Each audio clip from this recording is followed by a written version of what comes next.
బట్టి, ఆయన మహా కనికరాన్ని బట్టి ఆయనకు ఎంతగా స్థుతులు చెల్లించినా కానీ సరిపోదండి. రెండు చేతులు ఆకాశం వైపు చాపి ఒక్కసారి దేవుని స్థుతిద్దామా?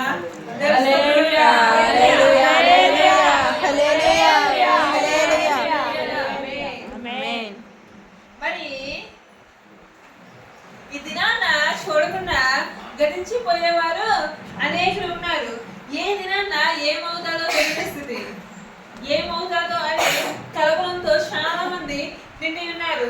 రేపొద్దున మా జీవితం ఏమవుతుందో, లేకపోతే రేపటి దినాన మా బ్రతుకు ఏమవుతుందో, లేకపోతే రేపటి దినాన ఫలానా వారి బ్రతుకులు ఏమవుతాయో అనే చింత చాలా మందికి ఉంటది. కానీ ప్రభువు యేసుక్రీస్తు చెప్తున్నాడు కదా, మీ చింత మొత్తం యావత్తు నా మీద వేయండి, ఆయనే చూసుకుంటానని చెప్పి ఆయన ఇచ్చిన వాగ్దానం అటువంటిది.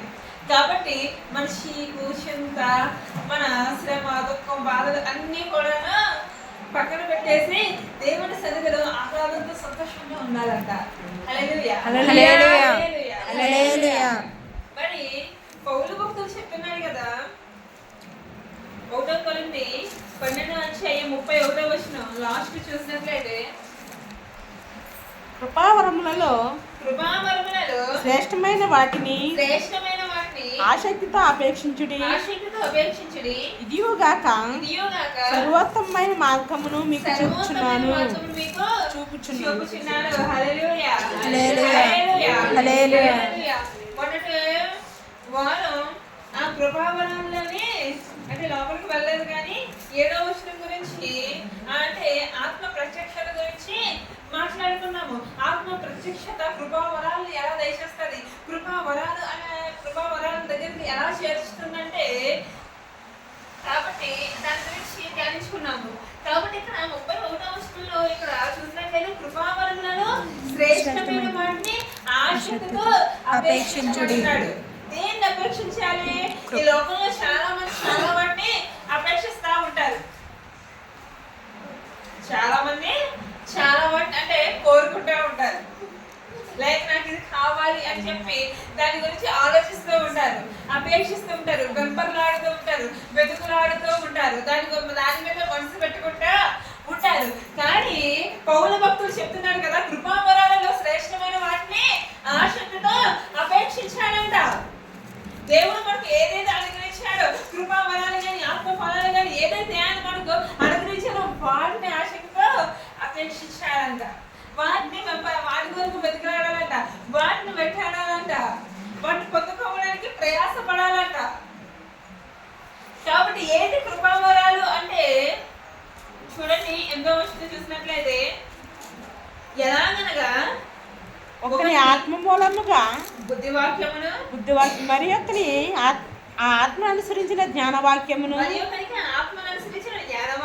మరి ఒకనికి ఆ ఆత్మ విశ్వాసమును,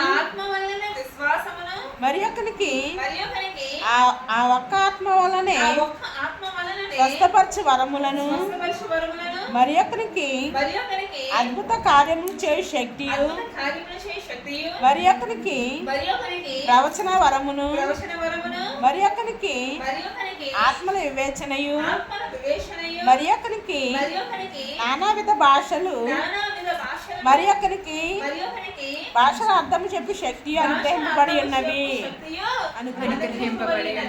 అయినను వీటినన్నిటినీ ఆత్మ ఎక్కడే తన చిత్తము చెప్పిన ప్రతి వాని ప్రత్యేకముగా పంచిచ్చు కార్యసిద్ధి కలుగజేయుచున్నాడు. హల్లెలూయా. అనేక రకములు 9 రకములుగా ఇక్కడ ఉన్నవి. ఏంటంటే ఆత్మ మూలముగా బుద్ధివాక్యము, మరి ఒకరికి ఆత్మను అనుసరించిన జ్ఞానవాక్యము, మరి ఒకరికి ఆత్మ వల్లనే విశ్వాసము, మరి ఒకరికి ఆత్మ వల్లనే స్వస్థపరచు వరము, అద్భుతములు చేయ శక్తియు, మరి ఒకరికి ప్రవచించే వరము, ఆత్మల వివేచనయు, నానావిధ భాషలను భాషలతో మాట్లాడే అంటే శక్తి, అలాగే భాషల అర్థం చెప్పు శక్తి. ఇవన్నీ కూడా కృపావరాలుగా దైవజనులుగా పేర్కొన్నాడు. అంటే ఆత్మ ప్రత్యక్షపరచబడినప్పుడు మనకి దేవుడు తన ఆత్మ చేత ఏమనుగ్రహించాడని కృపావరాల్ని అనుగ్రహించాడు. ఆ ఆత్మను అనుసరించి మనకు ఒక్కొక్కరికి కూడా అంటే ప్రభువైన యేసుక్రీస్తు నామమున బాప్తిసం పొంది రక్షింపబడిన ప్రతి ఒక్కరికి కూడా పరిశుద్ధాత్మ ఎవరి మీదకైతే దిగి వస్తాదో, ఎవరైతే పరిశుద్ధాత్మ శక్తితో నిలబడతారో, ఎవరైతే కృపావరాల కొరకు దేవుని అడుగుతారో, ఆయన ఆత్మ మన మీద ఉండాలి అని చెప్పి ఎవరైతే కోరుకుంటారో వాళ్ళందరికీ కూడా దేవుడు కొన్ని వరాలు ఏం చేస్తాడట, పంచిచ్చాడట. ఆయన పంచిచ్చినప్పుడు ఒకరికి ఆత్మ మూలముగా బుద్ధివాక్యం అంట, మరి ఒకరికి ఆత్మ మూలంగా జ్ఞానవాక్యము. అంటే ఒకరికి ఆత్మ మూలముగా బుద్ధివాక్యం అనుగ్రహింపబడింది, మరి ఒకరికి జ్ఞానవాక్యము. అంటే బుద్ధి, వివేచన, వివేకములు, జ్ఞానము ఇవన్నీ కూడా ఎవరి ద్వారా వస్తాయి? పైనుంచే రావాలి. ఈ లోకంలో ఉన్న జ్ఞానం ఏదైతే అనుకుంటామో, ఈ లోకంలో నేను జ్ఞానిని అనుకునే ప్రతి వాడు కూడాను ఏంటి చివరికి వెరివాడే నశించిపోతుంది. లోక జ్ఞానం దేవుడి దృష్టికి ఏంటది? వెరితనముగానే ఉన్నది. కానీ ఎవరైతే పరసంబంధమైన జ్ఞానము, ప్రకృతి సంబంధమైన జ్ఞానం కాదు, పరసంబంధమైన జ్ఞానం, పరసంబంధమైన జ్ఞానము మృదువుగా ఉంటుందట, పవిత్రంగా ఉంటుందట, సులభంగా లోబడుతుందంట జ్ఞానము. అది ఎలా వస్తుంది అంటే ఒకడు తండ్రిని అడగడాన్ని బట్టి ఆ జ్ఞానం వస్తుందంట. అంటే సొలొమోను రాజు యెహోవా దేవుడు దావీదుకి వాగ్దానం ఇచ్చాడు, సొలొమోను ద్వారా నేను మందిరాన్ని, ఎందుకంటే నీవు బహుగా యుద్ధంలో జరిగించావు. ఏ యుద్ధాలు? దేవుడి తరపునే, దేవుడి ప్రజలు రక్షించడానికి బహుగా యుద్ధాలు జరిగించావు కాబట్టి నీ చేతులు మందిరాన్ని కట్టవల్లబడదు. కాబట్టి నేను కడుపులోని కుమారుడైన సొలొమోను నేను ఎన్నుకొని ఉన్నాను, నా మందిరాన్ని అక్కడ కట్టడానికి నేను ఎన్నుకున్నానంటే అప్పుడు సొలొమోను రాజు ఏం చేస్తాడు? యెహోవా దేవుడు ప్రత్యక్షమై దర్శన రీతిగా సొలొమోనుకు అగపడి నీకేం కావాలో కోరుకోమంటే ఘనత, ప్రభావాలు, ఐశ్వర్యాలు, సుఖాలు, లేకపోతే నేను ఒక 1000 సంవత్సరాలు బ్రతకాలి, లేకపోతే నేను ఒక 2000 సంవత్సరాల దాకా మరణ చోటు, ఇవి కోరుకోలేదంట. ఏం కోరుకున్నాడు? నీ ప్రజలైనటువంటి ఇశ్రాయేలీయులను, నీ ప్రజలను పరిపాలించడానికి నాకు ఏం కావాలి? జ్ఞానం. కాబట్టి ఎవరైనా జ్ఞానం పొదువుగా ఉండేవాడు దేవుని అడగాలి, అప్పుడు అది వాడికి అనుగ్రహింపబడుతుంది. సొలొమోను అడిగిన రీతిగానే దేవాదేవుడు ఏం చేశాడు? సొలొమోనుకి గొప్ప జ్ఞానాన్ని ఇచ్చాడు. అంటే చాలా గొప్పదైన జ్ఞానాన్ని ఇచ్చాడు. భూమి మీద దేవుడు సృజించిన వారిలో ఏ మనుషులని అంత జ్ఞానాన్ని ఇంకా ఎవరు పొందుకోలేరు. అంటే సొలొమోను కన్నా ముందున్న వారు కానీ, రాజులు కానీ, సొలొమోను తర్వాత గొప్పవారు కానీ, రాజులు కానీ ఎవ్వరికి లేనటువంటి జ్ఞానాన్ని దేవుడు సొలొమోనుకి అనుగ్రహించాడు. అంటే ఇప్పుడు జ్ఞానం అనేది ఎవరి దగ్గర నుంచి వస్తుంది? దేవుడు అనుగ్రహిస్తారు, దేవుడు అనుగ్రహిస్తాడు. అందుకే కదా యెషయా గ్రంథం 11:1 యెహోవా దేవుని ఆత్మ ఆలోచన బలములకు, జ్ఞాన దేవుని అందుల భయభక్తులకు, వివేచనకు ఆధారముగా ఆత్మ అంట. ఏంటి? యెహోవా యందు జ్ఞాన వివేకములకు ఆధారముగా ఆత్మ, ఆలోచన బలములకు ఆధారముగా ఆత్మ, తెలివిని యెహోవా యందు భయభక్తులను పుట్టించు ఆత్మ అంటారు. అంటే యెహోవా దేవుని ఆత్మ జ్ఞానానికి, బలానికి, వివేచనకి అన్నిటికీ కూడా యెహోవా దేవుని ఆత్మ ఆధారం అంటారు. అంటే మనం చేసే పరిపాలనలోని, మనం చేసే ప్రతి చేసే కార్యాల్లో, క్రియల్లో కానీ మనకి జ్ఞానం కావాలి అంటే ఎవరిని అడగాలి? దేవుణ్ణి అడగాలి అంట. అప్పుడు అది ఆయన మనకు అనుగ్రహిస్తాడు. మన జ్ఞానాత్మక నింపబడాలి అంటే, జ్ఞానంతో ఉండాలి అంటే, బుద్ధితో మెలగాలి అంటే, ఎందుకంటే జ్ఞానురాలు తన ఇల్లుని ఏం చేసుకుంటారంట? కట్టుకుంటారంట. 3 రాళ్ళు తన ఇల్లుని మొత్తం ఓడదీసేసుకుంటారు. కానీ జ్ఞానవంతురాలు తన ఇల్లుని చెక్కబెట్టుకుంటారు. అంటే దేవాది దేవుడు మనకు ఎలా ఉండాలి అనుకుంటున్నాడు అంటే, ఆయన ఎలాగ మనం ఉండాలని అపేక్షిస్తున్నాడు అంటే, మనము బుద్ధి వాక్యంతో నింపబడే వారిగా ఉండాలి, ఇతరులకు బుద్ధి చెప్పే వారిగా ఉండాలి, ఇతరులకు బుద్ధికరమైన మార్గంలో నడిపించే వారుగా ఉండాలి. భక్తిహీనత నుండి వాళ్ళకి సరైన త్రోవలో వాళ్ళని నడిపించే విధముగా ఉండాలి. జ్ఞానముక్తమైన మాటలతో వాళ్ళని సరిచేసే విధముగా ఉండాలి. మనకేం బుద్ధి లేదంటే, మనకేం జ్ఞానం లేదంటే అవతలను మనం ఎలా ఖండించగలం? నువ్వు చేసేది తప్పు అని అవతలకి ఎలా చెప్పగలం? చెప్పండి. మనకే జ్ఞానం లేదు. ఏది మేలో, ఏది కీలో, ఏది మంచిలో, ఏది చెడో, ఏది మొక్కల మార్గమో, ఏది చక్కనైన మార్గమో, సరి అయినదో మనకే తెలియనప్పుడు అవతలకి మనం ఎలా ప్రవేశించగలం? గుడ్డివాడికి ప్రవేశించుంటది. కాబట్టి మనం దేవాదేవుని ఏం అడగాలి అంటే మనకి ఇమ్మని అడగాలంట. హల్లెలూయా. అందుకే దేవశైలి అనేకులు స్వప్నాల ద్వారా దర్శనాల ద్వారా దానియేలు దేవుని చేత దర్శింపబడ్డాడు. అంటే ఏంటి? బబులోను సంస్థానంలో అప్పటిదాకా గాఢ విద్య చేయగలవారు సకల విద్వాంసులు మొత్తం అందరూ కూడా ఏమయ్యారు? జ్యోతిష చెప్పే వాళ్ళు అందరూ కూడా వారి జ్ఞానం ఏమైపోయింది? ఇలాగా వాళ్ళు మహాజ్ఞానులు. బబులోను సంస్థానంలో వాళ్ళకి జ్ఞానం గలవారు ఎవరు లేరు అనే భావన మొత్తం ఆ రాజ్యం అంతా. కానీ దేవాదేవుడు దర్శించారు. ఆయన దర్శించినప్పుడు జ్ఞానం గలవారు ఎవరు బయటపడ్డారు. హల్లెలూయా. ఆ స్వప్నాన్ని రాజు ఏదైతే కళ మర్చిపోయాడో ఆ కళను కూడా చెప్పగలే ధన్యతను దేవుడు అనుగ్రహించాడు. అసలు కళే గుర్తు లేకపోతే బాగుండాలని చెప్పగలరు. ఇప్పుడు రాజు నేను కలగన్నాను, ఆ కళను తెలుపుతున్నాను, దాని యొక్క భావన తెలుపంట కూడా ఉంటుంది. కానీ నేను కళ కూడా మర్చిపోయాను, నేను కళను కూడా మీరే తెలపాలంటే అప్పుడు వాళ్ళందరూ జ్ఞానాలు కూడా ఏమైపోయినాయి? వెలుగైపోయినాయి. దానియేలు ఇచ్చిపడ్డాడు కారణం అది. హల్లెలూయా. నేను జ్ఞానవంతుడను, నేను ఆలోచన బలాన్ని గలవాడిని అని చెప్పలేనంట. దేవాదేవుడే దాన్ని బయలుపరుస్తాడని చెప్పాడు. ప్రార్థన చేస్తాడు, మోకరించాడు. దేవాదేవుడు జ్ఞానాన్ని బుద్ధిని అనుగ్రహించినప్పుడు ఆ దర్శనాన్ని స్వప్నాన్ని కూడా దానియేలు దేవాదేవుడు తేటపరిస్తే బయలుపరిస్తే అది చెప్పినప్పుడు దానియేలుని ప్రధానంలో ఒకటిగా ముఖ్యులుగా హెచ్చించాడు రాజు. హల్లెలూయా. కాబట్టి ఒకరికి విశ్వాసం ఉందన్న, ఒకరికి ఆత్మను స్వస్థపరిచే వరాలు ఉన్నాయన్న, అవన్నీ కూడా ఎవరిచ్చారు? ఎవరి ద్వారా వస్తుంది? దేవుడి ద్వారానే వస్తుంది. కాబట్టి అద్భుత కార్యాలు చేసే శక్తి అయినా, ప్రవచన వరాలైనా, ఆత్మల వివేచన అయినా, మరి ఒకరికి భాషను మాట్లాడే శక్తి అయినా, భాషలు అర్థాలు చెప్పే శక్తి అయినా కానీ ఎవరి దగ్గర నుంచి వస్తుందంట? దేవాదేవుడి దగ్గర నుంచే వస్తుందంట. కాబట్టి ఎవరైనా పొందుకున్నారు అంటే అది దేవాదేవుడి దగ్గర నుంచి వారు పొందుకున్నట్టు. కానీ అది 14వ అధ్యాయంలో ఉంటాడు కదా,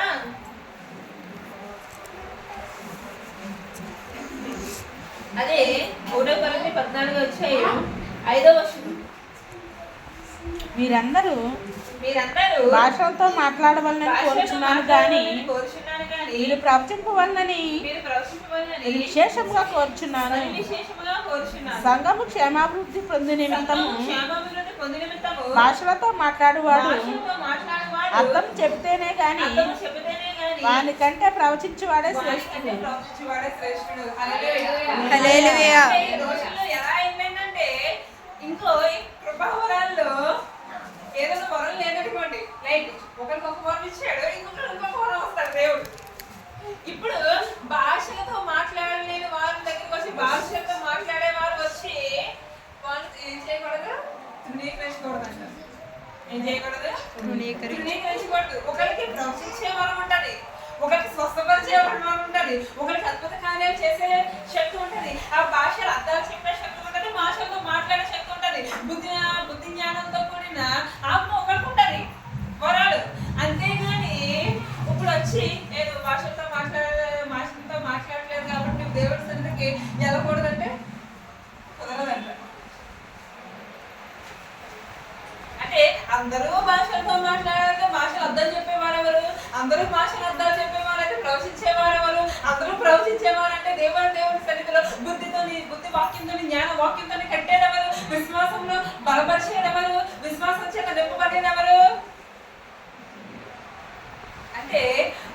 మనం ఎప్పుడు ఏం చేయకూడదంట, అంగీకరించకూడదంట, తక్కువగా చేయకూడదంట. అలా చేసే వాళ్ళందరూ కూడా దేవుడి సంబంధులు కాదు. హల్లెలూయా, హల్లెలూయా, హల్లెలూయా, హల్లెలూయా. అంటే దేవుడిచ్చిన వరాలు దేవుడికే వాడాలి. దేవుడిచ్చిన గిఫ్ట్స్ ని, దేవుడిచ్చిన వరాల్ని, ఆత్మ ఫలాలు కానీ, కృపా వరాలు కానీ, ఏదైనా కానీ, నీకు ఇచ్చిన ఆరోగ్యాన్నైనా కానీ చివరికి ఎవరికై వాడాలి? దేవుడికే వాడాలంట. అంతేకాని నా బలం, ఇది జ్ఞానం, నా బుద్ధి, నా వివేచన, నా విశ్వాసం, దేవుడు అనుగ్రహింపకుండా ఏది రాదు. అంటే పరిశుద్ధ గ్రంథంలోని అనేకమైన భక్తులు స్వస్థపరిచే వరాలు కలిగి ఉన్నారు, అద్భుత కార్యాలు చేసి, కానీ వాళ్ళందరూ కూడా వాటిని బట్టి అసహించలేదు. కానీ వాళ్ళు దేన్నైతే వెంపర్లాడి వచ్చారు, దేన్నైతే అపేక్షించి వచ్చారు, ఆ నిజమైన ఈవుల్ని ఇచ్చిన తండ్రినే వాళ్ళు కనపరిచారంట. హల్లెలూయా, హల్లెలూయా, హల్లెలూయా, హల్లెలూయా. ఇప్పుడు ఈవులు కావాలి, దేవుడి చేసే కార్యాలు కావాలి, దేవుడిచ్చే బహుమానాలు కావాలి, దేవుడిచ్చే గిఫ్ట్స్ కావాలి, దేవుడిచ్చే ఫలాలు కావాలి. కానీ ఆ ఈవులనిచ్చే పరమ తండ్రిని మాత్రం, ఆ దయచేసే వాడిని మాత్రం మనం ఏం చేయలేకపోతున్నాం, కనపరచలేకపోతున్నాం. మనం ఏం చేయలేకపోతున్నాం, కనపరచలేకపోతున్నాం. మనం బ్రతికి ఉన్నామంటే, ఇలా నిలిచి ఉన్నామంటే కేవలం ఆయన మహాకృపయై ఉన్నది. కానీ ఆ సర్వాన్ని సృష్టించిన ఈ సృష్టిని ప్రేమిస్తున్నాం, కానీ సృష్టి అంతటినీ కలిగజేసిన దేవాదేవుని మనం ఎందుకు చేయలేకపోతున్నాము, ఆయన అపేక్షించలేకపోతున్నాము. దేవాదేవుణ్ణి మనకు వరాలు ఇచ్చేవాడిగాను, మన ప్రార్థన వేస్తే జవాబు ఇచ్చేవాడిగాను, లేకపోతే ఎలాగే చూస్తున్నాము. కానీ ఆయన్ని మనసు ఆత్మతో స్వచ్ఛముతో ఆయన మనం ఏం చేయలేకపోతున్నాము, నిజముగా ఆరాధించలేకపోతున్నాము. మన హృదయాన్ని దేవాదేవునికి ఎలాగా దూరంగా చేసుకుంటున్నాము. మరి అటువంటిప్పుడు దేవుడితో సహవాసము గలవారమని చెప్పుకొని ఆయన క్రియలు చేయకుంటే, ఆయన్ని మనల్ని మనం అబద్ధాలుగా చేసుకోవడం అన్నమాట, దేవుడు అబద్ధంగా చేస్తున్నామంట ప్రజల మధ్యలో. అంటే మనం ఎవరిని పేరు పెట్టి ధరించి వీరు క్రైస్తవులు, వీళ్ళు దేవుని బిడ్డలు అని, మేము దేవుని బిడ్డలు, మేము క్రైస్తవులు అని పేరు పెట్టుకుని యేసు దేవుని బిడ్డలు అని చెప్పుకొని ఆయన నామాన్ని అవమానపరిచే వారిలో మనం ఉన్నామంట. అంటే మన క్రియలు కానీ కార్యాలు కానీ ఆ విధంగా ఉన్నాయి. కాబట్టి దేవాదేవుడు ఏం కోరుకుంటున్నారు అంటే, ఆయన పేరు పెట్టి పిలువబడిన మనము, ఆయన ఆత్మతో నింపబడిన మనము ఎలా ఉండాలి అంటే, ఆయన ప్రత్యక్షత కొరకు ఎదురు చూడాలి. ఆయన ఆత్మతో నింపబడితే, ఆయన ఆత్మశక్తితో వాడబడితే మనకేం కలుగుతుంది? ఆయన సహవాసంలో పెంపొందిస్తాడంట, ఆయన సహవాసంలో నడిపిస్తాడంట. హల్లెలూయా, హల్లెలూయా, హల్లెలూయా, హల్లెలూయా, హల్లెలూయా, హల్లెలూయా, హల్లెలూయా. కాబట్టి ఆత్మ ఒకటే తన చిత్తం చొప్పున ప్రతి వానికి ప్రత్యేకంగా మంచి పనిచేసి కార్యసిద్ధి కలిగజేస్తున్నాడు. మనలో కార్యసిద్ధి కలిగజేసేది ఎవరు? మనలోని కార్యసిద్ధి కలిగజేసేది ఎవరు అంటే దేవుడే. తన ఆత్మచేత నింపబడాలన్నా, మన ఆత్మతో నింపబడాలి అన్నా, దేవునికి ఇష్టకరంగా మారాలి అన్నా, బుద్ధితోని, జ్ఞానంతోని, విశ్వాసముతోని నింపబడాలి అన్నా, కానీ మనకి ఏం కావాలి అంటే ఆత్మ ప్రత్యక్షత అనుగ్రహింపబడాలి. ఆ ఆత్మ ప్రత్యక్షత అనుగ్రహింపబడినప్పుడు మనకు ఏది సరి అయినదో, ఏది మేలైనదో మనకు తెలుస్తుందంట. అప్పుడు మనము కూడా అప్పుడు కృపావరములలో శ్రేష్టమైన దాన్ని అపేక్షించే విధముగా దేవాదేవుడు మనల్ని కోరుకుని వెళ్తాడు. ఆ కృపావరాలు ఎప్పుడైతే శ్రేష్టమైన దాన్ని అపేక్షించి తామో, అప్పుడు మనం ఏదైతే కోరుకుంటామో దేవాదేవుడు అడుగుడి మీకు ఇవ్వబడు, తగ్గడి మీకు తీయబడు, వెతుకుడి మీకు దొరుకుతాయని సెలవిచ్చిన ఆ దేవాది దేవుడు తను అడుగు వారికి పరిశుద్ధాత్మను దేవుడు నిశ్చయముగా అనుగ్రహించినాడు కదా అని సెలవిచ్చిన దేవాది దేవుడు మనం ఎప్పుడైతే శ్రేష్టమైన దాన్ని అపేక్షిస్తామో, అంటే ఈ లోకములో దానిని కాకుండా, ఈ లోకములో దానిని కాకుండా, ఈ లోకపు కోరికలను కాకుండా, ఈ లోకపు జీవితాన్ని కాకుండా, నేత్రాశ, శరీరాశ, జీవముడు, దమ్మము అనే ఈ లోకపరమైన గతించిపోయే వాటిని కాకుండా నిత్యము ఉండే వాటిని, మన దేవుడు ఎవరు? నిత్యము ఉండేవాడు. ఆయన నిత్యత్వంలోనికి నడిపించడానికి భూలోకానికి వచ్చాడు. కాబట్టి మనము కూడా ఆ నిత్య రాజ్యంలో ఉండాలి అంటే ఆ నిత్య జీవానికి అధిపతి అయిన దేవాది దేవుణ్ణి, నిత్య జీవమైన ప్రభుని యేసుక్రీస్తుని తెలుసుకొని నమ్ముకొని ఆయన్ని వెంపర్లాడితే అపేక్షిస్తే అప్పుడు ఆయన ఒక మార్గాన్ని చెప్తాడంట. అదే వచ్చినప్పుడు చూడండి 31వ వచనం 12:31 కృపావరములలో కృపావరములలో శ్రేష్టమైన వాటిని ఆసక్తితో అపేక్షించుడి. ఇదియుగాక సర్వోన్నతమైన మార్గమును మీకు చూపుచున్నాడు. హల్లెలూయా. హల్లెలూయా. అంటే మనం ఎప్పుడైతే ఈ లోకపు జీవితాన్ని విడిచిపెట్టి గతించిపోయే జీవితాన్ని విడిచిపెట్టి దేవాదేవునికి దగ్గరే దేవాదేవునికి సన్నిధికి చేరడానికి ఆయనతో సహవాసం చేయడానికి ఆయన యొక్క ఆత్మను అపేక్షిస్తాము, కృపావరాన్ని అపేక్షిస్తాము, ఆయన ఆత్మ ప్రత్యక్షతని కొరకు వెంపర్లాడుతాము, ఆయన కొరకు వెతుకులాడుతాము, ఆయన స్నేహం కొరకు చూస్తాము, ఆయన కొరకు నిరీక్షిస్తాము. అప్పుడు మనకి దేవాదేవుడు అంటున్నాడు కదా, ఏం చూపుతాడంట? సర్వోత్తమైన మార్గాన్ని మీకు చూపుతాడంట. హల్లెలూయా. ఏంటి సర్వోత్తమైన మార్గం? ఏంటి సర్వోత్తమమైన మార్గం? అంటే ఉత్తమమైన మార్గం. అది ఉత్తమానికైనా కానీ మించినది. అది సర్వోత్తమ ఏది ఉత్తమమైనదో ఇప్పుడు దాకా మనం ఏదైతే ఉత్తమం అనుకున్నామో దాని అంతటికీ కూడా మించినది సర్వోత్తమమైనది. ఏంటి ఆ మార్గం? అంటే మన జీవితాన్ని సరిచేసేది, మన నడవడిని చక్కపరిచేది, మన జీవితాన్ని కట్టేది, మన ఆత్మీయ జీవితాన్ని ఎదిగేలాగా చేసేది, దేవుళ్ళు బలపడేలాగా చేసేది, ఆత్మలో నిత్యము పెరుగుతూ ఉండేలాగా చేసేది ఏంటది అంటే సర్వోత్తమమైన మార్గం అంట. ఎవరైతే సర్వోత్తమమైన మార్గానికి చేరుకుంటారో ఆ సర్వోత్తమమైన మార్గం దగ్గరికి వెళతారో, అందులో పయనిస్తారు, అందులో నడుస్తారు, వాళ్ళ జీవితాలు ఆశీర్వాదకరంగా ఉంటాయంట. పూల కోటగా ఉంచిన వరంగా ఆ జీవితాలు మార్చబడతాయంట. హల్లెలూయా. హల్లెలూయా. ఏంటి ఆ సర్వోత్తమైన మార్గం అంటే? ప్రేమ. ప్రేమ అంతే కదా. తర్వాత అధ్యాయం 13వ అధ్యాయం అంతా కూడాను దేవాదేవుని యొక్క ప్రేమ గురించే వ్రాయబడి ఉంటది. మొత్తం ప్రేమ ప్రేమ ప్రేమ ప్రేమతో నింపబడి ఉంటది. ఇది మనుషుల ప్రేమ కాదు, ఈ లోకంలో చూసే ప్రేమ కాదు. తల్లి తండ్రుల ప్రేమ గొప్పదనుకునే ఈ లోకంలో అటువంటిగా ప్రేమ కాదు. ప్రేయస్సు ప్రేమే గొప్పదనుకునే, లేదా ప్రియుల ప్రేమ గొప్పదనుకునే, భార్య ప్రేమ గొప్పదనుకునే, పిల్లల ప్రేమ, భర్త ప్రేమ ఏ గొప్పవనుకునే ఈ లోకంలోని మీరు అనుకునే ప్రేమ గొప్పదనుకున్నారే, ఉత్తమమైనది అనుకున్నారే, ఉత్తమమైనది అనుకున్నారే, మంచిది అనుకున్నారే, ఈ ప్రేమే మీరు అనుకున్నారే. సర్వోత్తమమైన ప్రేమను మీకు చూపుతున్నాను. ఉత్తమమైన సర్వోత్తమమైన ఆ ప్రేమ ఎటువంటిది అంటే ప్రభువైన యేసుక్రీస్తు.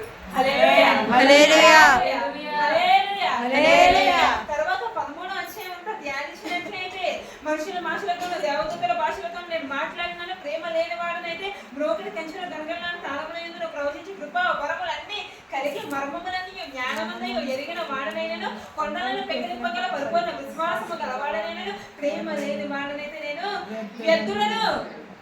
అంటే ప్రవచించే కృపా వరాలన్నీ ఉన్నాయి, జ్ఞానవాక్యం ఉంది, బుద్ధివాక్యం ఉంది, మొత్తం అన్నీ ఉన్నాయి. దేవదూతల భాషలతోనే మాట్లాడగల శక్తి ఉంది. కానీ ప్రేమ లేని వాడైతే వ్యర్థమంట. అలాగే పేదల పోషణ కొరకు ఆశ అంతా ఇచ్చేసి కాలు చెబడటకు శరీరాన్ని అప్పగించి ఆఖరి హతసాక్షామణాలకు కూడా సిద్ధపడి ప్రేమ లేని వాడిని అయితే నాకు ప్రయోజనమేమీ లేదు. ప్రేమ దీర్ఘకాలము సహించును, దయ చూపించును, మత్సరపడదు, డమ్మముగా ప్రవర్తింపదు, అది ఉప్పగదు, అమర్యాదగా నడవదు, స్వప్రయోజనం విచారించుకున్నదు, త్వరగా కోపపడదు, అపకారం మనసులో ఉంచుకున్నదు, దుర్దేద విషయమై సంతోషపడక సత్యమునందు సంతోషించు, అన్నిటికీ తాకును, అన్నిటినీ నమ్మును, అన్నిటినీ నిరీక్షించును, అన్నిటినీ వచ్చును. ప్రేమ శాశ్వత కాలము గుడిలో ప్రవశములైన నిర్తకములైన భాషలైన నిలిచిపోవును, జ్ఞానమైన నిర్తకమవును. మనం కొంత మట్టుకు ఎరుగుదాము, కొంత మట్టుకు ప్రవచించున్నాము, కానీ పూర్ణమైనది వచ్చినప్పుడు పూర్ణము కానిది నిర్తకమగును. నేను పిల్లవాడినే ఉన్నప్పుడు పిల్లవాడి వల్లే మాట్లాడింది, పిల్లవాడి వల్లే తలంచుకుని, పిల్లవాడి వల్లే యోచించింది. ఇప్పుడు పెద్దవాళ్ళని పిల్లవాడిని చేష్టలు మాదివేస్తుంది. ఇప్పుడు అర్థంలో చూసినట్టు సూచనగా చూస్తున్నాము. అప్పుడు ముఖాముఖిగా చూద్దాము. ఇప్పుడు కొంతమందికి ఎరిగినా అప్పుడు నేను పూర్తిగా ఎరుగున్న ప్రకారము పూర్తిగా ఎరుగుదను కాదా. విశ్వాసము, నిరీక్షణ, ప్రేమ ఈ మూడులో నిలిచిన వీటిలో శ్రేష్టమైనది ప్రేమయే. హల్లెలూయా. హల్లెలూయా. హల్లెలూయా. హల్లెలూయా.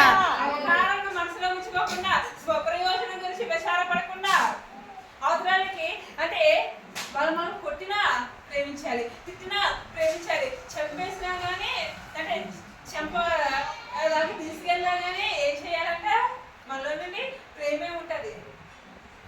ఎలా సాధ్యం ఇది? ఎలా సాధ్యం? అవతల వాళ్ళ మీద నిందలు వేసి చూపేది ప్రేమ కాదు. లేకపోతే తన సహోదరుల మీద ఆత్మను నేరాలు మోపేవాడు అయిన అపవాదే ఒకడు ఉంటాడు. వాడు నేరాలు మోపుతూ ఉంటాడు. యేసయ్యా నువ్వు ఆ తప్పు చేసావు, నువ్వు ఆ పాపం చేసావు, నీవు దేవుని అనుగ్రహించే మహిమకు ఆయన కృపకు నువ్వు అర్హురాలు కాదు, నువ్వు అర్హుడు కాదు అని చెప్పి వాడు ఏం చేస్తాడు? నేరాలు మోపుతూ ఉంటాడు. ఎందుకంటే వాడికి ఎవరు కూడా రక్షింపబడ్డ వాడే కష్టం కాదు. ప్రతి వాడు నరకంలోనే వాడితో పాటు కలాడుతూ ఉండాలి, కాలిపోతా ఉండాలి. కానీ దేవుని ప్రేమ కాదంట. యేసుక్రీస్తు ప్రేమ, నీ కొరకు ప్రాణం పెట్టిన ప్రేమ, నీ కొరకు రక్తము కాల్చిన ప్రేమ, నీ కొరకు తన అంటే ఏ పాపము లేనటువంటి వాడు ఎవరైనా ఈ భూమి మీద ఉన్నారంటే అది ఒక్క ప్రభువైన యేసుక్రీస్తు మాత్రమే. ఈ భూమి మీద ఏ మనుషులు పాపము లేకుండా ఉండటం అసాధ్యం. కాబట్టి ఆ దేవాది దేవుడు తన ప్రియుడైన ప్రభువైన యేసుక్రీస్తుని ప్రియ కుమారుని లోకంలోనికి పంపి పాపము లేని వాడిని పాపమై ఉన్న జన్మ కొరకు పాపముగా చేశాడు. అంటే శాపము లేని వాడిని శాపము జనం కొరకు శాపముగా మార్చాడు. కానీ ఆ పాపము ఆ శాపము ఆయన భరించాడు, కానీ అవి ఆయనలోని ప్రవేశింపలేకపోయాయి. ఆయన పరిశుద్ధతే గెలిచింది. ఆయన పరిశుద్ధత మనలోకి ప్రవేశించి మన పాపపు తలంపులు, మన పాపపు యోచనలు, మన శాపపు క్రియలు, మన శాపపు బ్రతుకు కొట్టివేసింది. కానీ మన పాపం ఆయన తాకలేకపోయింది. ఇప్పుడు కరోనా వచ్చినప్పుడు చూడండి, కోవిడ్ వచ్చిన రోజుల్లోనే సెకండ్ ఇచ్చుకోవడం లేదు. ఎందుకు? వైరస్ అనేది కరోనా వచ్చిన వ్యక్తికి ఇలాగ పట్టుకోవడానికి కొన్ని చెయ్యి ఏమైపోతే స్ప్రెడ్ అయిపోతుంది. అవునా? అలాగే కళ్ళు వచ్చినాయి అనుకోండి, ఎవరైనా స్వతహాగా కళ్ళట్టు ఎలాగా చిన్నప్పుడైతే పిల్లలు స్కూల్ మానేయడానికో లేకపోతే ఎందుకో అని చెప్పి కావాలని చూసిన తర్వాత తెచ్చేసుకొని మానేసేవారు స్కూల్ సెలవుతాయి. అంటే ఏదైనా కానీ లోకంలో ఏదైనా కానీ వైరస్ అయినా ఏమైనా కానీ అది ఏంటి వ్యాపిస్తుంది అలా పట్టుకుంటే. కానీ ప్రభువైన యేసుక్రీస్తు ఈ భూలోకం అలాగే ఈ వైరస్లు ఎలా అయితే వ్యాపించినాయో మొదటి పురుషుడు పితరుడైనటువంటి ఆదాము పాపం చేయడం వల్ల ఆ పాపం అనేది ప్రతి ఒక్కరికి సంక్రమిస్తూ వచ్చింది. కాబట్టి నేను పరిశుద్ధుడిని, నేను పాపం లేని వాడిని, నేను పరిశుద్ధురాలు అనుకోవడానికి ఎవరూ లేరు. ఒక్క అధికారం ఎవరైనా ఉందంటే ప్రభువైన యేసుక్రీస్తుగా ఉంది. అందుకే ఆయన అంటున్నాడు కదా, నాలో పాపం ఉందని ఎవడు రుజువు చేయగలడు, చెప్పగలడు. ఎందుకంటే ఆయన మాత్రమే పాపం లేనివాడు, ఆయన మాత్రమే దోషం లేనివాడు. ఆయన ఆలోచనలో కానీ తలంపులో కానీ ఇంకొకటి ఏ కల్మషము కూడా ఆయన లేదు, నిష్కల్మషుడు. హల్లెలూయా. హల్లెలూయా. హల్లెలూయా. కాబట్టి ఏది సర్వోత్తమైన మార్గము అంటే ఆయనే. కాబట్టి ఆయన ఇప్పుడు సెకండ్ ఇస్తే లేకపోతే ఆ వైరస్ అవతలకు అంటున్నట్టు, లేకపోతే ఆదాము పాపం చేయడం వల్ల ప్రతి ఒక్కరు పాపం చేస్తూ వచ్చారు. ఎలాగైతే ఆదాము మరణశిక్షకు సంబంధించిన పాపాలు చేశాడు కాబట్టి మనుషులందరికీ కూడా మరణం అనేది ఎలా అయితే వారసత్వంగా వచ్చిందో, కానీ ఈ పాపము మనిషిగా జన్మించిన ఆ దేవునికి అంటారు. హల్లెలూయా. హల్లెలూయా. అందుకని దేవుడే ఉన్నాడు. ఆయన మనిషిలో ఉంటే మనుషుడు కాదు. ఆయన 100% దేవుడు అలాగే 100% మానవుడు అలాగే ఖచ్చితం. కానీ 100% మానవుడైనంత మాత్రాన ఆయన పాపం చేయలేదు. పాపం లేనివాడిగానే పుట్టాడు, పాపం లేనివాడిగానే బ్రతికాడు, పాపం లేనివాడిగా చనిపోయాడు, పాపం లేనివాడిగానే తిరిగి లేచాడు, ఆరోగ్యం. హల్లెలూయా. హల్లెలూయా. హల్లెలూయా. ఏంటి సర్వోత్తమైన మార్గం అంటే ప్రేమ, విశ్వాసం, నిరీక్షణ, ప్రేమ. ఈ మూడు అంతవరకు నిలుస్తాయంట. కానీ వాటిలో ఏంటంటే శ్రేష్టమైనది ప్రేమే. హల్లెలూయా. హల్లెలూయా. ఆ ప్రేమ ఎవరై ఉన్నారు అంటే ప్రభువైన యేసుక్రీస్తు అయి ఉన్నారు. సర్వోత్తమైన మార్గం అంటే ప్రభువైన యేసుక్రీస్తు అందుకే చెప్తున్నాడు, నేనే మార్గాన్ని సత్యాన్ని జీవాన్ని అని చెప్పి యోహాను సువార్త 19:6 ఆయన చెప్తున్నాడు. నేనే మార్గం, సత్యం, జీవం. కాబట్టి నేనే మార్గమై ఉన్న ఆయన బహు ఇరుకు మార్గం, ఇరుకు ద్వారం ఆయన. హల్లెలూయా. హల్లెలూయా. ద్వారం ఆయనే. ప్రేమగల తండ్రి ఆయనే. ఆయన ప్రేమగల ద్వారం, ప్రేమగల మార్గంలో మనం ప్రవేశిస్తే పరలోక రాజ్యాన్ని మనం అడుగుదామా తండ్రి, ప్రేమగల వారిగా మమ్మల్ని మార్చే తండ్రి అని చెప్పి ఆయన అడుగుదామా? ప్రేమతో నింపబడే కుటుంబాలుగా మన కుటుంబాలు ఉండాలని చెప్పుతూ ఈ చిన్న మాటలు దేవుడు మన ఇంట్లో దేవుని చేస్తున్నాక